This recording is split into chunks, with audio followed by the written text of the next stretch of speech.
Excelente inicio de semana, excelente lunes, soy Cindy Miranda y esto es El Contexto. Pues como ya habíamos hablado, cayó el hombre más buscado de México. Nemesio Ceguera Cervantes, el Mencho, líder del cártel Jalisco Nueva Generación, fue abatido el 22 de febrero en Tapalpa, Jalisco. Tenía 59 años y una recompensa de $15 millones sobre su cabeza. El Mencho nació en Aguililla, Michoacán, en una familia sin recursos. De niño decían que recogía aguacates. Dejó la escuela antes de terminar la primaria y en los años 80 cruzó la frontera sin documentos. Llegó a Estados Unidos y terminó vendiendo heroína. Lo agarraron, lo deportaron en el 92 y regresó a México sin nada.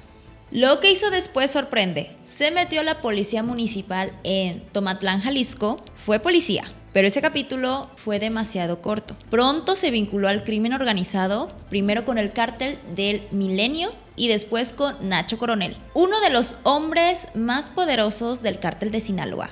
Cuando Coronel fue abatido en 2010, el Mencho fundó el CJNG y lo convirtió en una máquina de violencia, presente en más de 20 estados, con negocio en fentanilo, mexafentaminas y extorsión. En menos de 15 años pasó de ser un deportado sin futuro, pues a ser el narco más temido hasta ahorita. La operación que acabó con él comenzó 2 días antes, el 20 de febrero. Inteligencia del CNI y la FGR, con apoyo de Estados Unidos, rastrearon al Mencho hasta el Tapalpa Country Club, un desarrollo exclusivo en las montañas de Jalisco, previamente sancionado por lavado de dinero del narco. No estaba escondido en cualquier lugar, vivía en una residencia de lujo con muebles de alta gama y ventanales amplios. Y en medio de todo eso, un altar improvisado con la Virgen de Guadalupe y San Judas. Así pasaba sus días el hombre pues más buscado de México. La clave para encontrarlo fue su pareja sentimental, una mujer, a quien siguieron durante días hasta confirmar su ubicación. Desde ese momento, el ejército se puso en movimiento.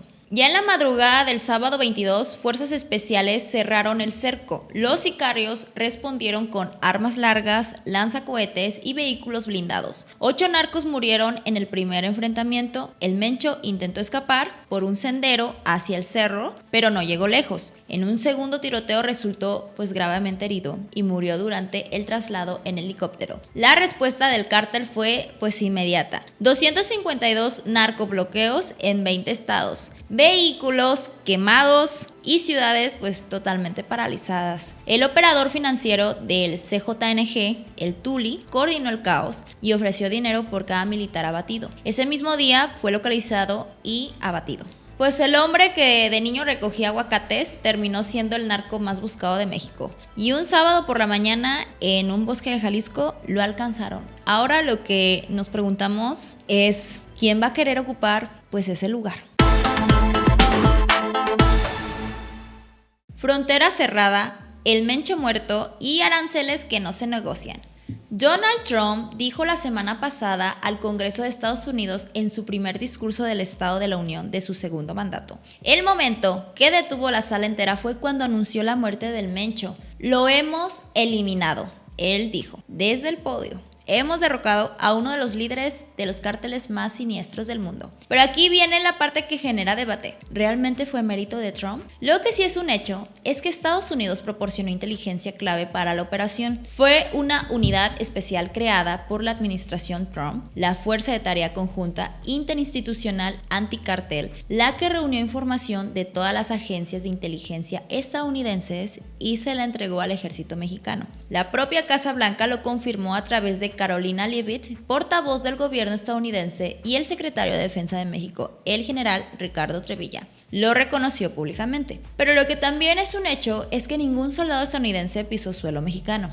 La operación fue planeada y ejecutada completamente por fuerzas mexicanas. La presidenta Claudia Sheinbaum fue muy clara al respecto. La colaboración fue en inteligencia. Toda la operación la desarrolló la Secretaría de la Defensa Nacional. En otras palabras, Estados Unidos aportó datos y México apretó el gatillo. Pero pues Trump se atribuyó el mérito completo. Raro, no mucho. De vuelta al discurso, Trump también llegó con números sobre la frontera. Aseguró que en los últimos 9 meses 0 inmigrantes ilegales han cruzado al territorio estadounidense, que el tráfico de fentanilo cayó un 56% y que la inflación baja mientras los salarios suben. Y sobre inmigración fue todavía más lejos. Propuso la Safe America Act para exigir prueba de ciudadanía al votar. Pues bueno, 108 minutos de economía, frontera, narcotráfico e inmigración.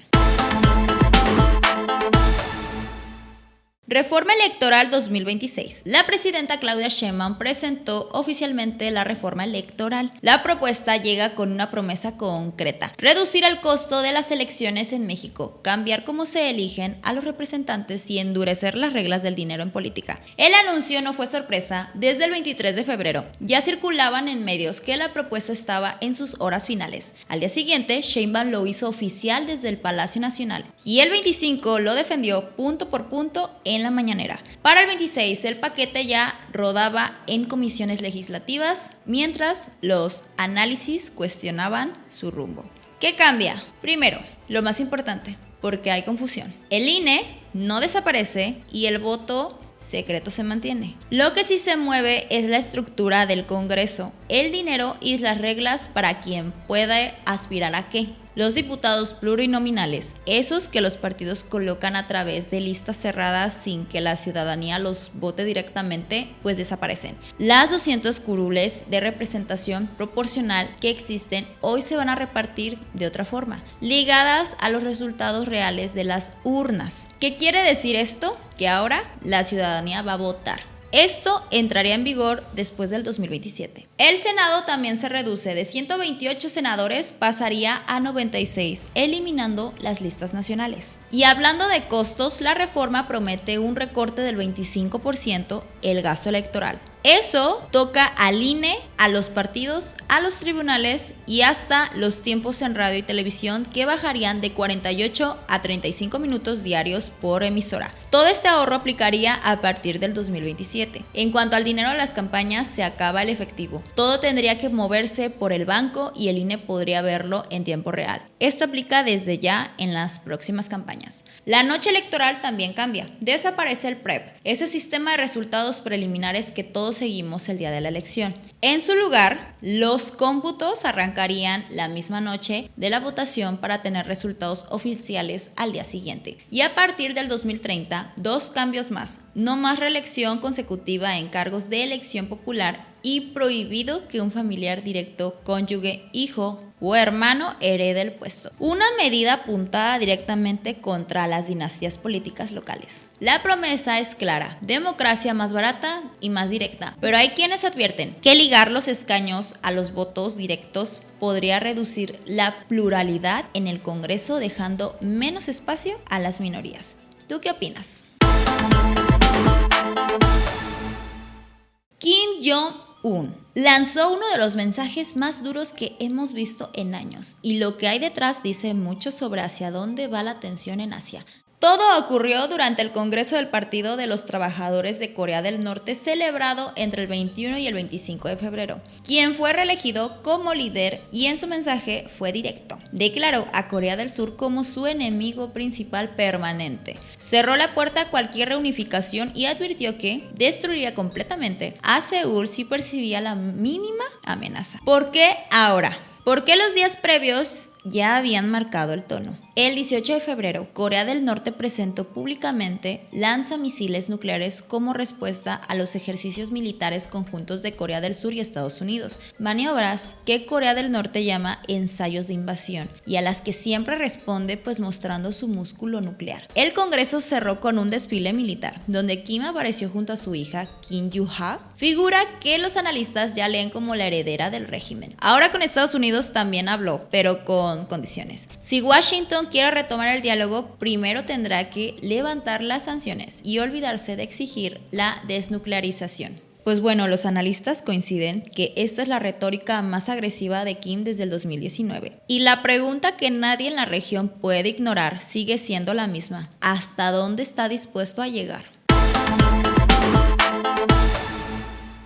La Suprema Corte de la Justicia de la Nación sesiona por primera vez afuera del recinto. pues nuevamente dio mucho de qué hablar. Por primera vez en más de 100 años, sus ministros salieron de su sede en la Ciudad de México para sesionar en Chiapas, específicamente en Tenejapa, un municipio indígena en los Altos de Chiapas. Ahí, en la explanada de la Casa de la Cultura, resolvieron un caso que llevaba años sin solución, el de la comunidad de Tzotzil de la Candelaria, que pedía el reconocimiento de su derecho a gobernarse con sus propias autoridades y a manejar directamente sus recursos públicos. La Corte les dio la razón, le puso plazos al Congreso de Chiapas para legislar sobre el tema y ordenó a las autoridades locales garantizar esos derechos en 90 días. Ahora bien, ¿qué tan necesario era todo ese montaje? Porque una cosa es querer acercar la justicia a la gente y pues bueno, eso suena bonito. Pero otro muy distinto es llegar con camionetas blindadas, escoltas y toda la estructura del poder a una comunidad que precisamente lo que lleva años pidiendo es que la dejen vivir en paz y gobernarse sola. Al final del día, la resolución es importante, pues no lo vamos a negar. Pero el show alrededor dice mucho más de quién necesitaba la foto que de quien realmente necesitaba justicia. Pues bueno, yo creo que seguiremos viendo mucho de la corte. Acapulco tuvo una semana para recordar. Del 21 al 28 de febrero, la Arena GNP Seguros del Mundo Imperial fue el corazón del tenis mundial con el Abierto Mexicano Telcel 2026. Y lo que dejó este torneo va mucho más allá de lo deportivo. Más de 800 millones de pesos de derrama económica, miles de empleos generados y transmisión en 170 países. En la cancha, el gran protagonista de la semana fue Flavio Cobolli. El italiano llegó sin ser el favorito y se fue con el trofeo. En el camino se deshizo de Rodrigo Pacheco, el único mexicano en el cuadro de singles que entró gracias a un comodín y peleó hasta donde pudo. La final la disputó ante el estadounidense Frances Tiafoe y la cerró con autoridad. En dobles la historia tiene un nombre: Marcelo Melo, el brasileño, junto a Alexander Zverev. Se coronaron pues campeones. El torneo también tuvo sus rostros conocidos en las gradas. Por ahí andaba Adela Micha disfrutando del espectáculo y el empresario guerrerense Abraham Elías, el Tiburón, uno de los grandes impulsores del evento a través del grupo Avisa. Acapulco cerró febrero con tenis de primer nivel, lleno de gente y con los ojos del mundo encima.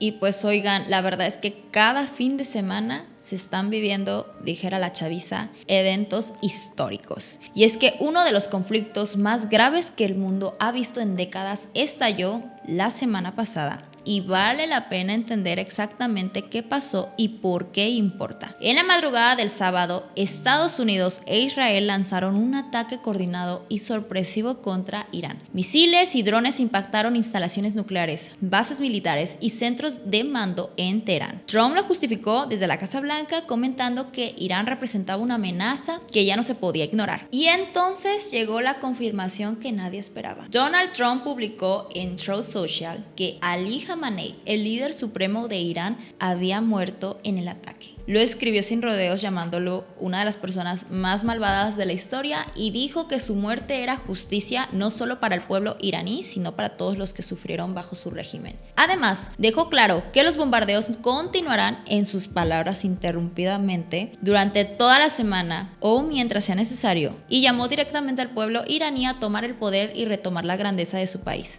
El saldo del ataque pues es de cientos de heridos y decesos, con daños en infraestructura civil y un apagón de internet que dejó a Irán prácticamente incomunicado con el exterior. Bueno, pues Irán respondió y lanzó misiles contra bases militares estadounidenses en el Golfo Pérsico y contra Israel. La cúpula de hierro interceptó la mayoría y lo que nadie esperaba fue que Dubái también recibiría el impacto. Misiles cayeron sobre la ciudad dejando disturbios. El golpe más global llegó horas después. Irán cerró el estrecho de Hormuz, por donde transita el 20% del petróleo mundial. Las bolsas cayeron, los vuelos en Oriente Medio pues fueron suspendidos y el precio del petróleo ya apunta hacia los $100,000 por barril. El conflicto sigue activo y sin señales de parar. Irán ha prometido una venganza pues contundente. Con el líder supremo muerto, los bombardeos sin fecha de fin y el petróleo mundial en jaque, ¿quién va a detener esto y pues cómo?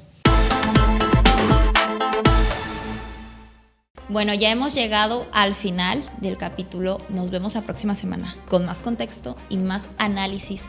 Y siempre buscando entender qué está pasando realmente en nuestro país y en el mundo, y esperando que de verdad esto de las guerras pues se vaya pasando poco a poco. Muchas gracias por acompañarme. Soy Cindy Miranda.